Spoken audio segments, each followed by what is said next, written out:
함께 나눌 말씀은 룻기서 4장 13절부터 22절의 말씀입니다. 구약성경 408면 룻기서 4장 13절부터 22절입니다.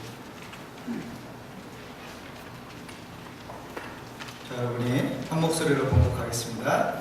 이에 보아스가 롯을 맞이하여 아내로 삼고 그에게 들어갔더니 여호와께서 그에게 임신하게 하심으로 그가 아들을 낳은지라. 여인들이 나오미에게 이르되 찬송할지로다. 여호와께서 오늘 내게 기업 누를 자가 없게 하지 아니하셨도다. 이 아이의 이름이 이스라엘 중에 유명하게 되기를 원하노라. 이는 내 생명의 회복자며 내 노년의 봉양자다. 곧 너를 사랑하여 7 아들보다 귀한 내 며느리가 낳은 자라 하니라. 나오미가 아가를 받아 품에 업고 그의 양육자가 되니 그의 이웃 여인들이 그에게 이름을 지어주되 나오미에게 아들이 태어났다 하여 그 이름을 오벳이라 하였는데 그는 다윗의 아버지 이새의 아버지였더라. 베레스의 계보는 이러하니라. 베레스는 헤스론을 낳고 헤스론은 람을 낳았고 람은 아미나답을 낳았고 아미나답은 나손을 낳았고 나손은 살몬을 낳았고 살몬은 보아스를 낳았고 보아스는 오벳을 낳았고 오벳은 이새를 낳고 이새는 다윗을 낳았다. 아멘. 오늘 룻기서 마지막 시간으로 고난을 지나 축복의 땅으로 가십시오라는 제목으로 같이 말씀을 나누고자 합니다. 여러분은 가끔 다른 사람들의 간증을 들을 때가 있었을 것입니다. 여러분이 그런 것을 책으로 읽기도 하고 혹은 어떤 영상을 통해서 혹은 집회에 참석해서 그런 간증을 듣기도 했을 것입니다. 그런 간증을 들을 때마다 참 감사하기도 하고 또 한편에는 부러운 마음이 있어요. 왜냐하면 어떻게 저분은 그렇게 그런 은혜를 혹은 그런 축복을 경험할 수 있었을까. 우리 일상 가운데서 경험한 하나님, 또 우리를 도우시는 하나님의 영적인 은혜와 인도하심, 또 우리가 기도했을 때 하나님께서 그 기도에 신실하게 응답하신 것, 또 하나님은 우리에게 우리 각 사람에게 부르심과 보내심을 통해서 사명을 이루어 가시는 것들, 이런 것들에 대한 이야기를 듣는 것은 우리에게 언제나 감사한 일입니다. 저는 저와 여러분이 다른 사람의 간증을 듣는 것뿐만 아니라 이제는 다른 사람들에게 간증할 수 있는 것이 더 많아지는 그런 간증거리가 있는 삶으로 주님 앞에서 살아가실 수 있기를 주님의 이름으로 기원합니다. 하나님이 우리의 인생을 바꾸어 주셔서 우리 인생 가운데 놀라운 역사를 이루어 주셔서 우리로 하여금 하나님 앞에 감사로 고백할 수 있는, 또 우리의 이웃에게 고백할 수 있는, 우리가 다른 사람에게 나눌 수 있는 삶의 증거들이 있기를 바라는 것입니다. 무엇보다도 고난 가운데 있는 분들, 여러 가지 마음 가운데 무거운 짐과 삶의 어려움을 경험하고 있는 분들이 그 시기를 믿음으로 잘 지나서 하나님께서 후일에 우리의 인생 가운데 그 모든 과정과 일을 통해서 교훈하셨고 우리를 인도하셨고 우리를 새롭게 하셨다라고 하는 것을 고백할 수 있는 그런 믿음의 삶이 여러분의 삶 가운데 이루어지기를 주님의 이름으로 기원합니다. 오늘 본문의 말씀은 보아스가 마침내 룻과 결혼하게 되었다는 것으로 시작이 되어집니다.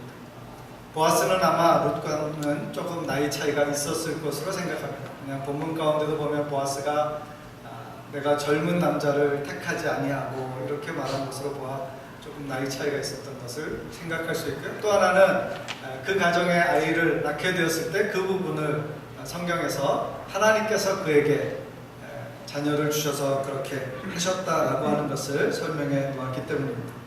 어쨌든 보아스와 룻이 가정을 이루었고 그 가운데서 한 아이가 태어나게 되었습니다. 이 아이가 태어났을 때 이 아이로 말미암아서 보아스와 룻뿐만 아니라 그의 시어머니 룻의 시어머니 나오미, 그리고 이 룻의 가정을 알고 있는 많은 사람들이 그 기쁨을 함께 누리고 있는 것을 오늘 본문에서 볼 수 있습니다. 그리고 룻기서는 그렇게 아름다운 해피엔딩으로 모든 이야기를 마무리하게 되어집니다. 우리가 이런 이야기를 읽는 것은 참 마음이 따뜻해지고 또 흐뭇한 일입니다. 어떤 사람의 일생이 참 화려하게 멋지게 시작하였다가 그 끝이 아주 희미해지거나 불투명해지거나 혹은 비극적인 것으로 끝맺는 것이 아니라 그 시작은 참 고통스럽고 어려웠지만 그 끝이 아름답게 되어졌을 때 우리의 마음에 감동을 받는 것처럼 저와 여러분의 인생 가운데서도 그런 역사가 일어나기를 바랍니다. 룻이 받았던 이 이야기 가운데 축복을 우리가 함께 경험하는 사람들이 되기를 바랍니다.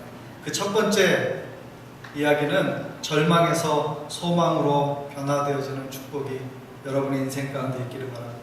룻기서를 처음 열었을 때 여러분은 어떤 장면을 생각하실 수 있습니까? 그것은 굉장히 어둡고 암울한 것이었어요. 팔레스타인의 한 가정이 기근을 피하여서 모압이라고 하는 지방으로 이사를 갔습니다. 거기 가서 모든 것이 생각하는 대로 술술 잘 풀렸으면 문제가 없는데 그만 남편도 죽고 사랑하는 두 자녀도 죽었습니다. 그래서 한 시어머니 나오미 한 여인과 또 며느리 되었던 두 여인, 세 명의 홀로 된 여자가 함께 거하고 있는 것에서부터 그 이야기가 시작이 되어지고 있기 때문입니다. 나오미가 고향 소식을 듣고 돌아가려고 하지만 그 마음에는 여전히 무거움을 안고 돌아가는 거예요. 유쾌한 귀환이 아니라 금이 환영이 아니라 슬픔 가운데서, 아픔 가운데서 혹시 누가 나를 알아볼까봐 혹은 아는 체 할까봐 두려운 마음으로 돌아가고 있는 것입니다. 이 장에서 그들은 일상적인 삶을 살아갑니다. 돌아왔지만 뚜렷하게 나아진 것은 없어 보입니다. 그들이 선택할 수 있는 것은 이삭을 줍는 것이었어요. 그것은 그 민족에게 있어서 가난한 사람들을 보호하고자 하는 최소한의 사회 보장 제도이지 그것이 영예로운 직업도 아니고 사람들에게 드러날 만한 일이 아니었습니다. 아마 이삭 줍는 여인들은 무언가로 이렇게 자기 얼굴을 가리고 싶었을 거예요. 그것은 따가운 햇빛을 가리우는 것도 있지만 다른 사람들이 자기를 알아보는 것도 그들은 원하지 않았기 때문이었을 것입니다. 더 나아가서 그들은 그것 자체가 그들에게 굉장히 많은 모멸감, 수치심을 주게 되었던 것입니다. 원래부터 그런 삶을 살았던 사람이 아니라 그래도 그 동네에서 꽤 잘 나가는 유력한 집안이었던 그런 가정이 몰락해서 모든 것을 다 잃어버리고 그런 모습으로 살아가고 있는 그것은 그들에게 굉장히 고통스러운 시간이었을 것입니다. 그래도 살기 위해서 그들은 밭에 나가서 이삭을 주었던 것입니다. 이 장의 한 사건을 통해서 우리 룻기서의 어떤 전환이 일어날 것을 예견하게 되어집니다. 그것은 보아스라는 사람을 만나게 된 것이고 그가 룻에게 호의를 베풀게 되었다는 것입니다. 3장에서는 그 이야기가 조금 더 진행이 되어서 그 보아스의 호의를 확인한 룻과 나오미가 보아스에게 기업물을 책임이 있다는 것을 알고 그에게 조금 더 적극적으로 다가가서 그에게 마침내 청혼하게 되어진다는 사실. 그리고 3장에서는 보아스가 그 청혼을 기쁘게 받아들여줍니다. 다만 그에게 한 가지 선결해야 될 문제가 있었는데 그것이 뭐냐면 그보다 먼저 우선순위에서 앞선 기업물을 자가 있다는 사실이었습니다. 그래서 그 부분에 대해서 내가 그것을 잘 해결하겠다, 내가 그 약속을 반드시 지키겠다라고 하는 보아스의 말을 듣고서야 3장이 마무리가 되어집니다. 4장은 이 스토리의 절정입니다. 마침내 보아스가 지혜롭게 그 우선순위를 가졌던 기업물을 자의 모든 것들을 설득하고 그 다음에 자기에게 그 책임을 양도하도록 한 뒤에 기꺼이 자기가 그 책임을 다 하겠다 이렇게 말하게 되었던 것입니다. 그 결과로 오늘 아름다운 이야기의 결말, 보아스와 룻이 결혼해서 아이를 낳고 우리 옛날 이야기로 말하면 행복하게 잘 살았더래요. 이제 그런 이야기가 끝으로 이 이야기에 막을 내리게 되어지는 것입니다. 저는 이 짧은 4장으로 이루어진 룻기서지만 그 각 장의 스토리는 마치 우리가 인생을 살아가는 동안에 어떤 과정 가운데 있는 것 같은 생각이 들었습니다. 여러분의 인생의 오늘의 모습은 룻이 처음 경험했던 1장과 같이 암울하고 어두운 것입니까? 아니면 2장처럼 여전히 힘들고 고통스러운 나날을 보내는 것입니까? 아니면 3장처럼 어떤 소망과 기대를 품는 시간입니까? 아니면 4장처럼 하나님이 주시는 축복의 결실을 맛보는 시간입니까? 여러분의 인생에 어느 시점에 있든지 놓치지 말아야 할 것은 그 인생은 계속 흘러가고 있다는 사실과 하나님은 그 과정 가운데에서 우리를 하나님을 경험하게 하시고 우리가 믿음으로 그것을 감당할 때 그 모든 것 가운데 주신 하나님의 축복을 만나게 하신다라고 하는 것입니다. 왜냐하면 하나님은 우리의 인생의 주인이시기 때문입니다. 룻이 1장에서 이 스토리 전체의 결말을 가늠하게 해주는 중요한 선택이 있었어요. 그것이 뭐냐면 나오미가 룻과 그 또 다른 동서였던 오르바에게 이제 떠나서 너희 고향으로 가고 너희 사람들에게나 가라. 거기서 사는 게 너희한테 더 좋지 않겠느냐라고 할 때 룻이 뭘 선택했어요? 하나님을 선택하겠다. 그래서 나는 어머니와 함께 가겠습니다. 어머니의 하나님이 나의 하나님이 되고 어머니의 민족이 나의 민족이 되게 할 것입니다. 룻이 하나님을 향한 믿음의 고백이 있었을 때, 하나님을 선택하는 것이었을 때, 그 믿음의 결과가 아름답게 결실을 맺게 되어졌던 것입니다. 하나님께서는 우리 인생의 주인이시고 주관자이십니다. 우리는 오직 오늘이라고 하는 시간밖에 살아갈 수 없어요. 우리는 내일을 알지 못하는 사람입니다. 우리는 지나간 시간도 우리의 마음대로 바꿀 수 있는 사람이 아닙니다. 그러나 하나님 우리의 과거와 현재와 미래를 통해서 우리의 모든 삶의 내용을 아시고 가는 길을 아시고 우리의 삶 가운데 인도하시고 역사하시는 그런 하나님이신 것을 우리가 믿습니다. 그렇기 때문에 우리가 고난받고 실패하고 어려움을 경험한다 하여도 그것 때문에 아주 좌절하거나 넘어지는 것이 아니라 그 가운데에서도 우리를 붙들어 주시고 우리를 하나님의 놀라운 은혜의 길로, 소망의 길로, 축복의 길로 인도하신 하나님을 경험할 수 있다는 것입니다. 토기장이의 손에 들려있는 진흙과 같은 우리입니다. 하나님은 우리를 빚으셔서 가장 쓰임에 합당한 그릇으로 만들어 주실 것을 믿습니다. 그러므로 저와 여러분이 하나님께서 우리 인생 가운데 행하시는 일을 통해서 하나님을 더 깊이 경험하고 하나님 앞에 그것을 간증할 수 있는 그런 축복된 사람이 되실 수 있기를 바랍니다. 베드로전서 5장 7절 말씀을 같이 한번 읽어보겠습니다. 베드로의 권고를 저와 여러분이 들으시기 바랍니다. 같이 읽겠습니다. 시작. 너희 염려를 다 주께 맡기라. 이는 그가 너희를 돌보신다. 하나님이 우리를 돌보신다. 하나님이 우리에 대해서 들으신다는 것입니다. 하나님이 우리를 알고 계세요. 그렇기 때문에 우리가 그 염려를 어떻게 해요? 하나님께 맡기라고 하는 것입니다. 언젠가 제가 티벳의 격언을 말씀드린 적이 있어요. 염려에서 염려가 없어진다면 염려가 없겠네요. 걱정에서 걱정이 없어진다면 걱정이 없겠다는 거예요. 우리의 인생에서 염려나 걱정이 끊일 날은 없을 것입니다. 우리가 가장 행복한 순간에도 우리의 삶에서 여전히 부족한 부분 혹은 해결되지 않는 문제, 오랜 동안 마음을 무겁게 하는 일들은 계속 존재하고 있는 것입니다. 여러분의 인생 가운데서 가장 어려웠을 때에도 행복한 일은 있고요. 여러분의 인생 가운데 가장 행복한 순간에도 여전히 마음 가운데 무거운 지문이 있을 수 있어요. 그러나 그 마음의 근심과 염려를 우리가 지고 그것 때문에 우리의 인생이 고통하고 아파하는 것이 우리가 할 수 있는 최선의 선택이 아니라 그것을 하나님께 맡기고 하나님의 도우심을 구하는 것, 하나님이 우리 인생을 알고 계신다는 것을 기억하는 것이 저와 여러분에게 지혜로운 것일 것입니다. 룻의 인생 가운데 그는 미래를 알지 못했지만 하나님을 선택하였습니다. 그것이 그의 인생을 절망에서 소망으로 바꾸었던 것입니다. 잠언 16장 3절에 이렇게 기록되어 있습니다. 같이 한번 읽어볼까요? 시작. 너의 행사를 여호와께 맡기라. 그리하면 내가 경영하는 것이 이루어지리라. 하나님께 맡기면 하나님께서 이루어 주실 것이다. 우리가 할 수 있는 일은 제한되어져 있습니다. 우리가 능력이 있어도 지식이 있어도 경험이 있어도 물질이 있어도 어떤 자원이 있어도 세상적인 어떤 것을 가지고 있다 한들 그것으로 우리가 원하는 것을 언제나 모든 것을 완벽하게 할 수 있지는 않습니다. 그런 가운데서 우리가 선택해야 될 지혜로운 것이 있다. 그 일을 하나님께 맡기라고 하는 것입니다. 에레미야가 3장 36절에 그 하나님 앞에 이런 믿음의 태도를 가지라고 말합니다. 같이 읽습니다. 사람이 여호와의 구원을 바라고 잠잠히 기다릴지어다. 하나님은 우리에 대하여 소망과 평안을 주시기를 원하십니다. 그러므로 우리가 하나님 앞에 그를 기다리는 것이 그의 주권적인 은혜를 경험하는 길이 될 것입니다.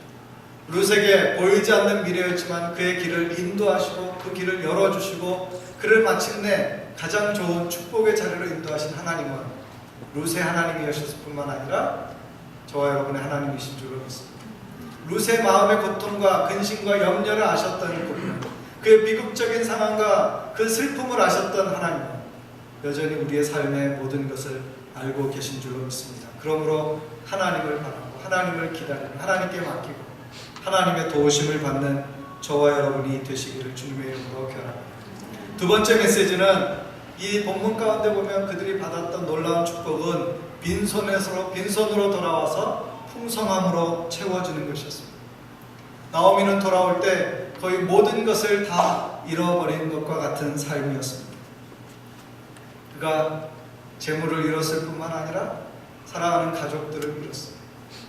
그리고 그의 마음에 남아있던 자존감이나 이런 것들도 다 상해버렸습니다.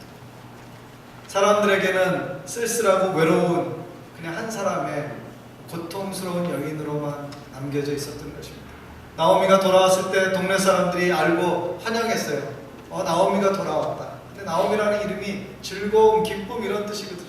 근데 그 마음 가운데 전혀 기쁘지 않았어요. 그래서 나오미가 뭐라고 그래요? 그렇게 부르면 내가 너무나 마음이 무겁다. 나를 차라리 뭐라고 불러라? 마라라고 불러라. 나는 인생에 지금 쓴맛을 보고 있다. 그렇게 마라라고 자기 이름을 바꾸라고 하는 것입니다. 나오미의 인생은요, 1장 후반까지는 거의 계속 비극적인 순간으로 내리막길을 걸어가는 것 같아요. 우리 한국말에 그런 말이 있죠. 죽어라 할 때가 있다. 뭐 돼도 안 돼도 뭐 이렇게 안 되고 이것도 막히고 저것도 안 되고 엎친 데 덮친 격, 모든 일들이 원만치 않고 고통과 또 다른 문제와 또 다른 어려움으로 그 마음이 어느 한 구석 이렇게 마음 편하거나 마음을 놓을 수 있는 자리가 없는 것과 같은 삶의 자리가 있을 때가 있어요. 나오미의 심경이 바로 그러했을 것입니다. 성경 가운데는 성경 기자가 아마 남자였기 때문에 나오미의 마음을 일일이 기록하지 않았지, 나오미가 직접 이 이야기를 진술하라고 했으면 한 2박 3일 동안 내가 말이야, 우리가 사는 동안에 말이야 그러면서 그동안에 있었던 그 마음의 고통과 슬픔과 어려움과 회한을 다 풀어놓았을 것입니다. 나오미는 빈손으로 다시 예루살렘에 돌아오게 되었습니다. 그런데 이 4장에서 나오미가 룻이 결혼하고 자녀를 낳는 순간 그의 인생에 많은 일들이 마치 없었던 것처럼 눈 녹듯이 사라지고 변화되어졌습니다. 나오미가 그토록 경계하고 꺼려했던 이웃들이 와서 나오미와 함께 기쁨을 나눕니다. 그리고 그들이 나오미에게 이렇게 격려해줘요. 칭찬하면서 이렇게 말합니다. 하나님께 영광을 돌리면서 이렇게 말하는 거예요. 하나님께서 내게 기업 물을 자가 없게 하지 아니하셨도다. 한국말인데 복잡하죠. 기업 물을 자가 있게 하셨다 이러면 간단할 것 같은데 없게 하지 아니하셨도다. 왜 그랬을까요? 아마 그 사람들이 생각하기에는 나오미에게는 희망이 없는 것처럼 보여졌어요. 나오미가 아들을 낳을 수도 없고 룻이 이방 여인인데 무엇을 더 할 수 있을까? 어떤 것도 그들에게 가능해 보이지 않았습니다. 그런데 그들에게 기적과 같은 일이 일어난 거예요. 아무도 예상치 않은 반전이 일어난 것입니다. 그 룻이 마침내 그 지방의 유력자인 보아스와 결혼하게 되었죠. 여러분, 기업 물을 자도 보아스가 1순위가 아니었던 것을 생각해 보십시오. 그하고 결혼한다는 것을 처음부터 예상하고 인식할 수 있었던 것이 아닙니다. 그것은 하나님께서 만들어주신 기적적인 기회였어요. 그래서 그들이 나오미에게 와서 말하는 거예요. 없는 줄 알았는데 이런 일이 있었구나. 안 되는 줄 알았는데 이렇게 되어가는구나. 그래서 하나님께서 내게 귀여운 물을 자가 없게 하지 아니하셨다. 그렇게 축복하고 있습니다. 그리고 그에게 이렇게 말합니다. 이 아들은 내 생명의 회복자입니다. 왜 그렇게 말했을까요? 남편도 죽고 아들도 다 죽었으니 이제는 가업을 이을 수 있는, 대를 이을 수 있는 사람이 없는 줄 알았어요. 그런데 어떻게 되었어요? 이 룻이 아들을 낳음으로 그의 가문이 회복되어질 수 있는 기회가 생긴 것입니다. 이제는 그 조상 대대로 그에게 온 그 집안이라고 하는, 그의 지파라고 하는 그 지킬 수 있는 자기의 자랑스러운 또 사랑하는 가족들의 그것을 지켜갈 수 있는 그런 기회를 갖게 되었던 것입니다. 뿐만 아니라 이렇게 말합니다. 사람들이 이는 내 노년의 봉양자입니다. 아마 이 아이들이 커서 나오미에게 봉양할 수도 있었을 것입니다. 또 하나 중요한 것은 기업 물을 자가 있을 때 그의 가정에 변화가 생기는 거예요. 여러분, 첫 번째 사람이 왜 기업 물을 자의 역할을 거절했죠? 룻하고 결혼해서 그가 자식을 낳는 순간 그 가문의 모든 것, 내가 돈 주고 다 물어줬던 것들이 다 누구께 돼요? 자기께 아니라 그의 것이 되어진다는 거예요. 보아스에게서 이 아들을 얻었을 때 나오미의 가정은 모든 것을 잃어버렸던 것에서 그들이 가지고 있었던 토지라든지 이런 것을 다 회복할 수 있는 기회를 갖게 되었습니다. 그가 이제는 이삭 줍는 사람이 아니라 그 모든 것을 잃어버려졌던 그 상태, 이게 삶이 아니라, 비참한 삶이 아니라 이제는 스스로 살아갈 수 있고 필요한 것들을 공급받을 수 있으며 이제는 다른 사람들도 도울 수 있는 그런 삶으로 변화되게 되어졌던 것입니다. 뿐만 아니라 사람들이 와서 이렇게 칭찬해요. 너를 사랑하는, 굉장히 중요한 거죠. 시어머니를 사랑하기가 쉽지 않은데 시어머니를 사랑하는, 또 7 아들보다 나은 내 며느리다. 잘 둔 며느리 하나 7 아들 남부럽지 않다, 뭐 이런 말이 있을까요? 그런데 7이라고 하는 숫자는 이스라엘 백성들에게는 완전수입니다. 그래서 그냥 우리 같으면 한 10개 쓸 것 같은데 이스라엘 사람들은 7을 썼어요. 그 이유는 뭐냐면 그것은 가장 완전한 수이기 때문에 그것보다 더 많이 언급할 필요가 없어요. 그것은 모든 것보다 가장 좋은 것이다. 내가 아들이 아무리 많이 있어도 이 며느리 하나만 못할 것이다. 그렇게 룻을 칭찬하면서 그에게서 낳은 아들이 얼마나 너에게 큰 기쁨과 소망이 되는가 하는 것을 설명해 주고 있는 것입니다. 모든 것이 회복되어졌어요. 가문도 있게 되어지고 경제적인 능력도 회복되어지고 그 가정에 기쁨이 생겼어요. 할머니가 손주를 키우게 되고, 본문에 보면요, 누가 키워요? 룻이 키우는 게 아니고 나오미가 이 아이를 양육하게 되었다는 것입니다. 하나님께서 이 가정 가운데 커다란 은혜를 주셔서 나오미의 생애가 1장과 4장은 완전히 반전이랍니다. 어떻게 보면 내 노년에 우리 어른들 표현으로 말하면 이제 죽어도 여한이 없다라고 말할 수 있을 만큼의 놀라운 일이 그의 생애에 일어나게 되었던 것입니다. 올바른 선택과 믿음, 하나님을 의지하고 기다리는 것은 하나님의 역사를 이루는 축복이 되는 줄로 믿습니다. 여러분이 믿음으로 살아 그런 은혜를 누리시는 삶을 사시기를 주님의 이름으로 결합합니다. 예수님께서 예수님 앞에 나와서 어떤 것을 요청하는 사람들이 있을 때 항상 그들에게 물어보셨어요. 고쳐주세요, 뭐 어떻게 해주세요 라고 할 때 알았어 그렇게 하고 예수님이 직접 하시지 않고 항상 어떻게 하셨어요? 물어보셨어요. 내게 무엇하여 주기를 원하냐? 할 수 있다고 믿느냐? 그럴 때 사람들이 예수님의 눈을 쳐다보면서 말했을 거예요. 내가 믿습니다 라고 그렇게 대답하면 주님께서 어떻게 하셨어요? 이렇게 되어라 라고 말씀하시지 않고 내 믿음대로 되리라 이렇게 말씀하셨어요. 그럼 믿음은 우리의 상황을 바라보면서 그 상황이 어떻게 되어질까를 생각하는 것이 아니라 하나님을 바라보면서 이 문제와 상황도 하나님의 주권적인 손안에 있음을 고백하는 것입니다. 우리가 믿음이 없다고 생각하는 이유는 뭐냐면요, 하나님을, 크고 놀라우신 하나님을 바라보는 것이 아니라 상황을 바라봐요. 그리고 내가 할 수 없다라고 하는 것에 우리가 마음을 빼앗겨버립니다. 이건 나도 할 수 없는 거예요. 예수님 앞에 나와왔던 사람이, 눈먼 사람이 자기가 눈을 뜨게 할 수 있다고 생각했겠습니까? 혹은 다리를 저는 사람이 그냥 그것이 통상적으로 이해할 수 있는, 그런 다리를 펴라 그럼 펴지는 것이 이해할 수 있는 일이었습니까? 주님께서 그들에게 요구하신 것은 뭐냐면 하나님은 능치 못하심이 없는 하나님이신 것을, 하나님은 크고 놀라우신 하나님이신 것을 바라보고 고백하게 하신 것입니다. 그 믿음의 고백이 있을 때 하나님 안에서 그 믿음의 역사를 이룰 수 있었던 것입니다. 히브리서 11장, 우리가 이번 주에 새벽 예배 때 묵상하게 될 말씀은 바로 그 믿음에 대해서 이야기합니다. 히브리서 11장에 제일 많이 나오는 게 뭐냐면 믿음으로라고 하는 것입니다. 믿음. 거기 많은 사람들이 나오고 많은 사건과 상황들이 나옵니다. 근데 그들이 언제나 변치 않고 의지하면서 붙잡았던 것은 뭐냐면 믿음으로라고 합니다.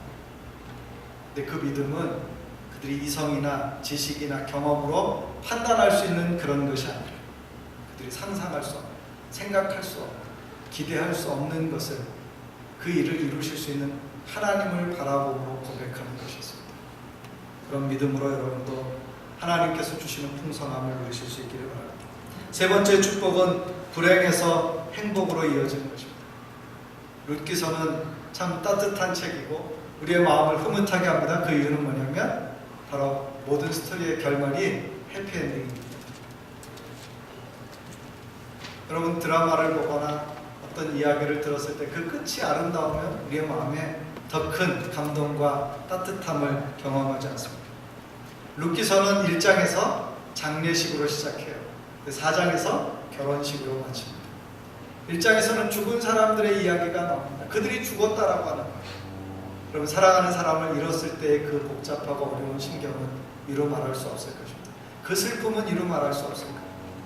우리가 가장 행복한 순간은 언제예요?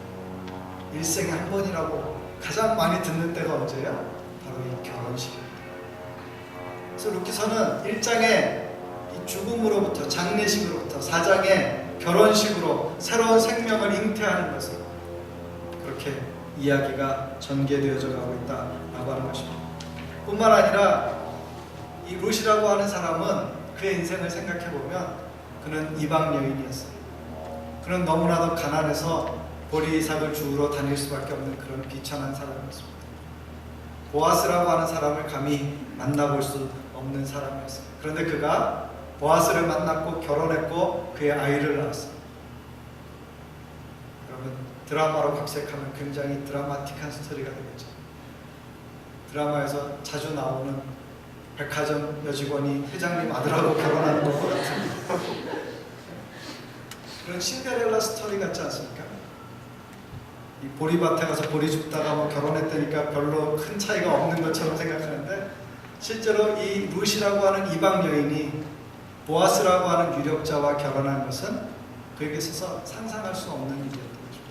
뿐만 아니라 그 일의 결과가 어떻게 되어져요? 룻기서는 재미있게 결론을 내려요. 뜬금없이 족보 이야기가 나와요. 베레스는 누구를 낳고 누구는 누구를 낳고. 여러분, 만약에 이 이야기를 우리가 한다면 옛날에 이런 사람이 있었어. 그 아버지는 누구였고 그 아버지 누구였고 그 아버지 누구인데 그 집에 이런 며느리가 있었어. 그러면서 이야기를 풀어갈 것 같은데, 룻기서의 기자는 어떻게 했어요? 모든 이야기를 다 한 다음에 이 마지막 4절을 통해서 사람들의 이야기를 쭉 풀어놓는 것입니다.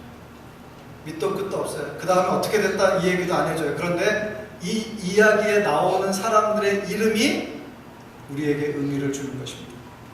21절에 보면 살몬은 보아스를 낳고 보아스는 오벳을 낳고 오벳은 이새를 낳고 이새는 다윗을 낳았다. 여러분, 다 모르는 사람인데 다윗은 알죠? 살몬은 연어인 줄 알았는데 사람인 줄 알았는데 다 몰라도 돼요. 근데 이 다윗을 알아요. 그럼 구약의 역사 가운데 두 사람을 기억합니다. 유대인들. 한 사람은 모세예요. 그들을 출애굽하게. 또 한 사람은 다윗의 이스라엘의 왕정 시대의 가장 큰 번영을 이루었던 사람입니다. 그런데 이 룻이 낳은 그 아들이 바로 어디에 속해요? 다윗의 할아버지예요. 막 태어났는데 그 후손 가운데 누가 있어요? 이스라엘의 가장 영광스러운 왕인 다윗이 들어있다는 거예요. 그러니까 갑자기 룻이 커 보이잖아요. 룻이 그냥 평범한 사람인 줄 알았는데 갑자기 커졌어요. 또 한 가지 이 본문 가운데 우리에게 의미를 주는 것이 있어요. 이 룻기서의 시대적 배경은 사사기입니다. 그럼 사사시대라고 하는 것은 사사기 21장에 나오는 말씀처럼 모든 사람이 각각 자기 소유에 옳은 대로 행하는 겁니다. 말이 좋아서 각각 소유에 옳은 대로 행하였다 이렇게 말하는 거죠. 더 정확하게 말하면 하나님 모른 체하고 하나님 믿지 않고 하나님 말씀 안 듣고 지멋대로 사는 시대였어요. 하나님을 경외하는 사람이 없는 시대였어요. 근데 룻과 보아스는 어때요? 하나님을 경외하고 하나님을 믿는 사람이었고 하나님께서 그 민족에게 주신 규례를 지키고 언약을 지키고 마침내 그 가정을 이루어서 하나님의 역사의 한 부분을 이루었다는 것입니다. 룻의 인생에 일어난 변화가 얼마나 큰 변화인지 이 성경을 통해서 깨닫게 되어주는 것입니다. 저 여러분의 인생 가운데 하나님이 그렇게 하나님을 믿는 믿음으로 살아갈 때 그런 변화를 주시기를 바랍니다. 룻의 인생이 하루아침에 그의 삶에서 가장 바닥에서 절정에 이르는 것과 같은 경험을 하는 거죠. 여러분의 인생에 아직 오지 않은 하나님이 주시는 하나님의 때, 축복의 때를 경험하실 수 있기를 바랍니다. 그것은 사사시대와 같은 이 세대 가운데에서 믿음을 지키며 살아가는 것입니다. 여러분, 세상을 가장 편하게 사는 방법은 뭐냐면요, 세상 사람들이 사는 대로 사는 거예요. 남들이 그렇게 할 때 우리도 그렇게 할 수 있고, 그리고 늘 그렇게 핑계할 수 있어요. 다 그렇게 하잖아요. 다 그렇게 적당히 하고, 다 그렇게 속이기도 하고, 다 그렇게 빼앗기도 하고, 다 그렇게 나쁜 짓도 하고, 다 그렇게 살고 있지 않는가라고 하는 것이 오늘 우리 세대의 커다란 영적인 도전입니다. 우리가 직면하고 있는 거예요. 여러분, 그리스도인은 다 그렇게 사는 세대에도 그렇게 사는 사람이 아니라 그렇게 살지 않는 사람인 줄 믿습니다. 하나님께서 이 룻기서를 통해서 이 짤막한 한 여인의 이야기를 성경 가운데 중요하게 넣어 이유는 뭘까요? 그 사사시대 가운데에도 아무도 믿지 않는 것과 같은 그 세대에도 하나님의 역사는 계속 어떻게 해요? 이루어지고 있는 거예요. 사사시대의 그 사람들의 삶을 보면 예수님이 태어날 수 있는 그 족보조차도 완성되지 않을 것 같아요. 그런데 하나님 앞에 믿음을 가졌던 사람들의 아름다운 사랑 이야기가 뭘 이어가고 있어요? 하나님이 아브라함을 통해서 주시겠다고 하는 그 약속의 끈이 어떻게 되고 있어요? 지금도 계속 이어져 가고 있다는 사실을 증거해 주는 것입니다. 여러분이 믿음을 선택하고 믿음으로 살아가는 것은요, 하나님께서 여러분과 여러분 가정을 통해서 이루시고자 하는 그분의 모든 계획을 지금도 어떻게 해요? 이루어가고 계시는 것인 줄 믿습니다. 우리는 조금 보기 때문에, 그것을 다 알지 못하기 때문에 우리가 판단하기는 너무 어려워요. 그러나 하나님은 크고 놀라우신 하나님, 모든 것을 아시는 그분께서 그렇게 행하여 주실 줄 믿습니다. 그래서 룻기서는 행복한 이야기로 마칩니다. 근데 룻만 행복한 사람이냐? 그렇지 않습니다. 저와 여러분도 하나님의 놀라운 구원의 은혜를 받았고 하나님과 동행하는 삶을 살고 믿음으로 살고 세상과 구별되어지는 삶을 살고 있기 때문에 우리도 하나님 앞에 행복한 사람인 줄 믿습니다. 신명기 33장의 말씀을 읽고 오늘 말씀을 마치고자 합니다. 같이 한번 읽어볼까요? 33장 20절 같이 읽습니다. 시작. 이스라엘이여 너는 행복한 사람이로다. 여호와의 구원을 너같이 얻은 백성이 누구냐. 그는 너를 돕는 방패시요 내 영광의 칼이시로다. 내 대적이 내게 복종하리니 내가 그들의 높은 곳을 밟으리로다. 이스라엘을 향하여서 신명기 기자가 이렇게 말합니다. 이스라엘이 너는 행복자다. 옆에 계신 분에게 한번 인사하시겠어요? 당신은 행복한 사람입니다. 당신은 행복한 사람입니다.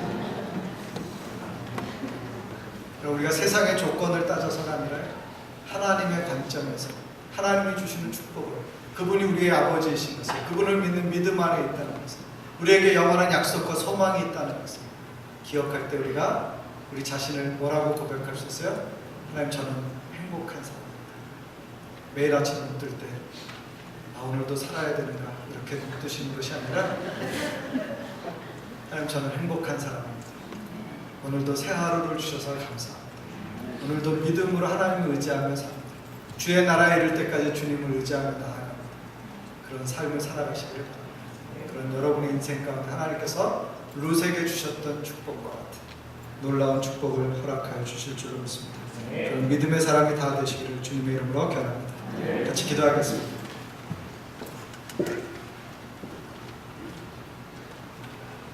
시간 함께 기도하실 때 하나님, 우리의 마음과 생각을 주장하여 주셔서 우리가 하나님의 자녀인 것과 믿음의 사람인 것과 하나님의 놀라운 축복과 은총 가운데 있음을 기억하게 해주시고 하나님 앞에 감사와 찬송과 영광을 돌리는 매일의 삶이 되게 해주십시오. 하나님, 룻의 인생을 바꾸어서 하나님 앞에 영광 돌리며 모든 사람들에게 함께 나눌 수 있는 축복된 이야기를 주셨던 거죠. 하나님, 우리의 인생에도 아름다운 스토리를 주십시오. 아름다운 이야기를 주십시오. 다른 사람들에게 나눌 수 있는, 간증할 수 있는, 하나님께 영광 돌릴 수 있는 그런 삶이 되도록 우리의 삶을 인도해 주십시오. 하나님, 내 인생 가운데 그런 역사를 이루어 주십시오. 하나님, 고난과 슬픔이 변하여 기쁨과 감사가 되는 그 희열의 날이 있게 하여 주십시오. 그렇게 합심하여 같이 기도합니다. 자비하신 아버지, 감사합니다. 이 아침에 우리가 기도하는 것은 하나님의 은혜와 축복이 우리 각 사람의 심령 가운데 충만하기를 원합니다. 우리를 다스려 주시고 우리를 채워 주시기를 원합니다. 하나님, 우리가 인생의 고난과 역경과 슬픔을 만나는 때가 우리의 인생의 주인은 하나님이신 것을 믿게 하여 주시옵소서. 아버지 하나님, 우리가 상황을 바라보고 환경을 바라보고 자기를 돌아보면서 슬픔과 비탄에 젖는 절망하는 사람이 되지 않게 하여 주시옵소서. 어떤 상황과 환경에 있을지라도 우리의 인생의 주인이신 하나님, 우리를 평강으로 인도하신 하나님, 우리를 도우신 하나님, 우리의 삶 가운데 역사하시는 그 하나님을 믿는 믿음으로 살아가도록 사랑하는 지체들을 축복하여 주시옵소서. 놀라우신 아버지 하나님, 하나님의 놀라운 영광과 축복이 우리의 삶 가운데 임하기를 원합니다. 주여 속히 임하여 주옵소서. 특별히 고난과 역경을 경험하고 있는 우리 지체들 주여 붙들어 주시옵시고 아버지 일으켜 주시옵시고 세워 주시옵시고 감당하게 하여 주시옵시고 하나님 앞에 찬송과 영광을 돌리며 오게 하여 주시기를 원합니다. 오늘 오신 아버지 하나님, 믿음으로 선택하게 하여 주십시오. 하나님만을 바라보게 하여 주옵소서. 우리 인생의 주인이 하나님이신 것을 고백하는 저희들 되시고 하나님, 우리 안에 역사하여 주시기를 간절히 바라옵고 원합니다. 성령 하나님, 우리를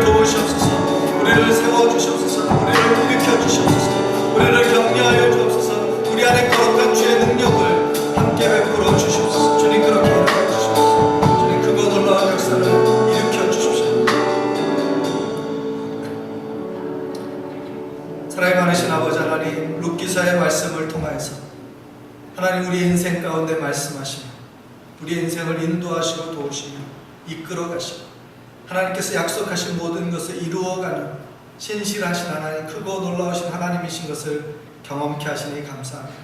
하나님, 우리의 인생도 나옴이나 룻처럼 고난과 역경의 자리에 있을지라도 하나님이 하나님의 때에 기회를 만들어 주시고 하나님의 역사를 통하여서 변화시켜 주시고 새롭게 하여 주시며 우리를 절망에서 소망으로, 우리를 빈손에서 풍요함으로, 그리고 우리를 불행에서 행복의 자리로 이끌어가 주실 것을 믿습니다. 하나님, 우리 인생 가운데 그런 역사를 이루어 주십시오. 그렇게 살 수 있도록 우리에게 믿음 위에 믿음을 더하여 주셔서 끝까지 주님 바라보고 살아가는 저희 모두가 되게 하여 주시기를 원합니다. 하나님, 사랑하는 주의 자녀들의 심령 가운데 역사하여 주십시오. 저들의 가정 위에 역사하여 주셔서 하나님이 붙들어 주시고 채워주시는 놀라운 역사가 임하게 하여 주시옵소서. 예수님의 이름으로 축복하며 기도합니다. 함께 자리에서 일어나셔서 마지막 찬양 부르시고 축도로